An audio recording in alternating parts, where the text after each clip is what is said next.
ఈ రోజుల్లో చాలా మంది సెకండ్ మ్యారేజ్ చేసుకుంటున్నారు. అయితే రెండో భార్యకి ఆమె పిల్లలకి ఆస్తులపై ఎలాంటి హక్కులు ఉంటాయని చాలా మందికి తెలియదు. భారతదేశంలో ఈ హక్కులు హిందూ వివాహ చట్టం 1955, హిందూ వారసత్వ చట్టం 1956 వంటి చట్టాల ఆధారంగా ఉంటాయి. రెండో వివాహం చట్టబద్ధంగా చెల్లుబాటు అవుతుందా లేదా అనేది కీలక అంశం. ఎవరికి ఎప్పుడు ఏం లభిస్తుంది, రెండో పెళ్లి ఎప్పుడు చెల్లుతుంది? హిందూ వివాహ చట్టం 1955 ప్రకారం రెండో వివాహం చట్టబద్ధం కావాలంటే ఈ షరతులలో ఒకటి తప్పక అప్లై ఉండాలి. మొదటి జీవిత భాగస్వామి మరణించడం, మొదటి వివాహం నుంచి చట్టబద్ధమైన విడాకులు తీసుకోవడం, మొదటి వివాహం చెల్లదని కోర్టు ప్రకటించడం, మొదటి జీవిత భాగస్వామి కనీసం 7 సంవత్సరాలుగా కనిపించకపోవడం.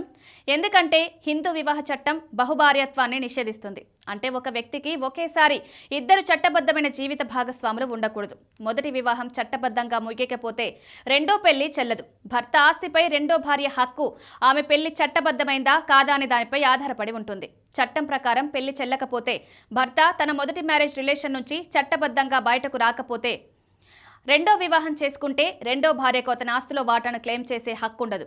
అయితే హిందూ దత్తత నిర్వహణ చట్టం 1956 ప్రకారం ఆమెకు భరణం లభిస్తుంది.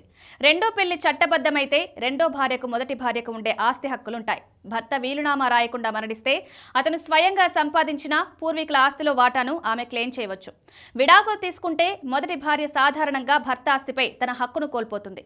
కోర్టు ఆదేశించిన ఏదైనా భరణం మాత్రమే లభిస్తుంది. మొదటి రెండో భార్య పిల్లలకు చట్టబద్ధతతో సంబంధం లేకుండా వారి తండ్రి ఆస్తిపై సమాన హక్కులుంటాయి. హిందూ వారసత్వ చట్టం ప్రకారం పిల్లలను క్లాస్ 1 చట్టపరమైన వారసులుగా పరిగణిస్తారు.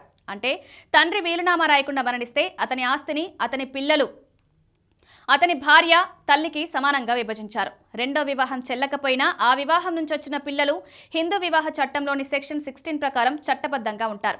మొదటి వివాహం నుంచి వచ్చిన పిల్లల మాదిరిగానే వారు తమ తండ్రి ఆస్తిలో సమాన వాటాను క్లెయిమ్ చేయవచ్చు. ఒకవేళ రెండో వివాహానికి ముందు ఆమెకు ఏదైనా సంతానం ఉంటే వారు ప్రస్తుతం వివాహం చేసుకున్న వ్యక్తి ఆస్తిలో ఎలాంటి వాటా పొందలేరు. అయితే పరిస్థితిని బట్టి ఆస్తి హక్కులు మారవచ్చు.